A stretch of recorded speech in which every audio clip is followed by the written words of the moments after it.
ആണോ? ഒന്ന് പഠിപ്പിച്ചാലേ എനിക്ക് പ്രാക്ടീസ് ചെയ്യാൻ പറ്റും. ഞാൻ വീട്ടിൽ പോയി പ്രാക്ടീസ് ചെയ്തിട്ട് അടുത്ത ദിവസം വന്ന് പാടി കേൾപ്പിക്കാം. നീ പഠിപ്പിച്ചു തരുമോ? ഏത് പാട്ടാ പഠിപ്പിക്കണേ? ആ വാനം പാടിയെ ഒന്ന് പഠിപ്പിച്ചു കൊടുക്കൂ. സഹിച്ചു. വാനം പാടി.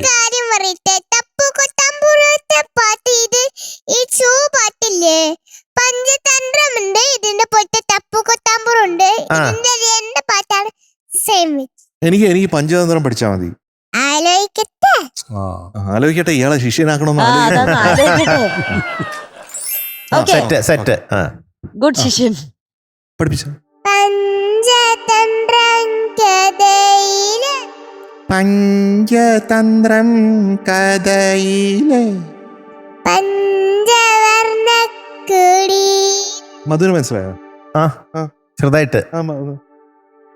പഞ്ചവർണ്ണ കുടിലിലെ അങ്ങനെയല്ലേ? അത് ശരിയാണ്. അയ്യോ, മിസ്സിന് ഇഷ്ടപ്പെടില്ല. മിസ്സിന് തീരെ ഇഷ്ടപ്പെടില്ല. തലയ്ക്ക് കൈ വെച്ചു. അയ്യോ, എന്തൊരു ചിരി. ഇങ്ങനെയൊക്കെയാണ് ഇവരൊക്കെ പാടണേന്ന്. എന്നിട്ടാണ് ഇവരൊക്കെ ഇവിടെ ഇരിക്കണേ. ശിഷ്യൻ മാറിയത് ഇഷ്ടമായില്ല. അങ്ങ് നാണക്കേടായി പോയി.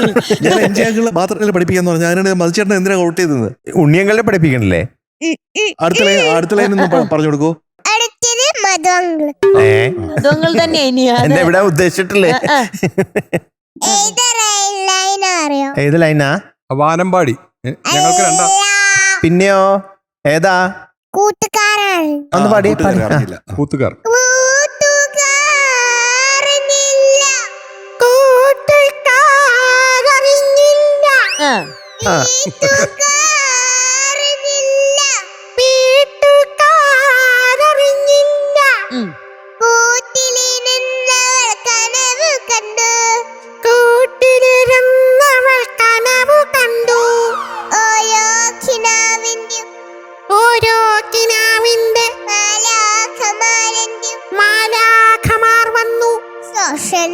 പുഷ്പങ്ങൾ ചോടിച്ചു.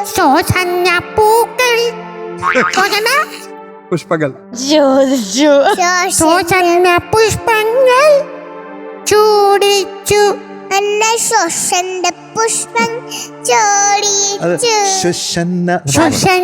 പൂക്കൾ ചൂടിച്ചു. കറക്റ്റാണോ? പുഷ്പങ്ങൾ. പെർഫെക്റ്റ്. അതെന്റെ സൗണ്ട് പോലെ മധുവങ്ങളെ പാടുന്നു. ആ ശബ്ദം പോലെ മതിയോ? ഈ ശബ്ദം പോലെ വേണോ? മധുവങ്ങളുടെ ശബ്ദം മധുവങ്ങളെ തന്നെ പാടണം. എന്റെ ശബ്ദത്തിൽ പാടണോ? ഐഡന്റിറ്റി ബിൽഡ് ചെയ്യാൻ. ഒറിജിനാലിറ്റി. അങ്ങനെ. ശോഷന്ന പുഷ്പങ്ങൾ. കൂടിയും അയ്യോ, അവസാനത്തെ ലൈൻ പാടാം. ലാസ്റ്റ് ലൈൻ പാടാം. ഓക്കെ. പാടിയേ. എങ്ങനെയാ പഠിപ്പിച്ചേ ടീച്ചറെ? ശോഷന്ന പുഷ്പങ്ങൾ ചോടിച്ചു. ശോഷന്ന പുഷ്പങ്ങൾ ചൂടിച്ചു. എന്നെയോ? പുഷ്പങ്ങൾ ചോടിച്ചു. എന്റെ ശോഷന്ന പുഷ്പങ്ങൾ ചൂടിച്ചു. കറക്റ്റ് ആണോ? ഇനി ഉണ്ണിയങ്കൾ. അടുത്ത ലൈൻ ഏതാ ലൈൻ? എന്റെ ശബ്ദത്തിൽ വേണം, മോളുടെ ശബ്ദത്തിൽ. കൂട്ടുകാരറിഞ്ഞപ്പോൾ ആണോ? കൂട്ടുകാരറിഞ്ഞപ്പോൾ. ഓക്കെ, ശരി. ഉണ്ണിച്ചേട്ടാ. കൂട്ടുകാരറിഞ്ഞപ്പോൾ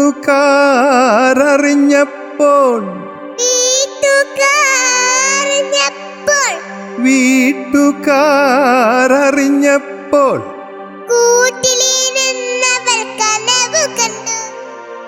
കൂട്ടിൽ. നാട്ടിൻപുറത്താണ് ശരിക്കും. അതൊന്നും വിഷയമല്ല, അതോട് പ്രസക്തമല്ല. കൂട്ടിലിരുന്നവർ കനവ് കണ്ടു. എന്തൊക്കെ തെറ്റാ പാടണേന്ന്. അതെ അതെ അതെ. എനിക്ക് തെച്ചേ അറിയില്ല. മമ്മി പഠിപ്പിച്ച് തന്നാൽ എനിക്കറിയില്ല. ലിറിക്സ് അറിയാതെ കൊണ്ട് മമ്മി അടിക്കും. മമ്മി എന്തിനാ തെറ്റായിട്ട് പഠിപ്പിച്ചു? ലിറിക്സ് അറിഞ്ഞില്ലെങ്കിൽ അടിക്കുവോ? മമ്മിയെ കൊണ്ട് ലിറിക്സ് മറന്നാൽ അടിക്കും. എക്സാമിന് അടിക്കൂല. അതിന് കുഴപ്പമൊന്നുമില്ല. സ്കൂളിൽ പോകുമ്പോൾ തെറ്റിച്ച പ്രശ്നം. ഈ ലിറിക്സ് തെറ്റിച്ചാലാണ് അടിക്കുന്നത്. മമ്മിയെ കൊണ്ട് തോറ്റു. അതെ, ഒന്നും ചെയ്യണ്ട. ഒന്നും ചെയ്യേണ്ട ആവശ്യം. മമ്മിയെ പറഞ്ഞു എന്നുള്ളത് പാവാണല്ലേ?